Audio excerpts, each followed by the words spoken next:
বরিশালে ভোট কেন্দ্র প্রতিনিধি সম্মেলন করেছে বাংলাদেশ জামায়াতে ইসলামী। শনিবার দুপুরে বরিশাল নগরীর সদর রোডের অশ্বনী কুমার হলে এই সম্মেলনের আয়োজন করে জামায়াতে ইসলামী বরিশাল মহানগর। সম্মেলনের প্রধান অতিথি ছিলেন বাংলাদেশ জামায়াতে ইসলামীর সহকারী secretary general advocate Moazzem Hossain Helal. Vote কেন্দ্র প্রতিনিধি সম্মেলনে বরিশাল ৫ আসনের নেতাকর্মীরা অংশ নেন।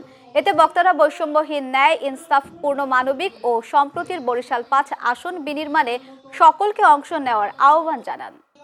আপনারা দেখেছেন ফ্যাসিস্টদের একজন কুশীলব বিচারপতি নামে কলঙ্ক খায়রুল হক গত কালকে গ্রেফতার হয়ে এখন হাতা পিছমোড়া করে তাকে বেঁধে নিয়ে আজকে আদালত থেকে তাকে কারাগারে প্রেরণ করা হয়েছে।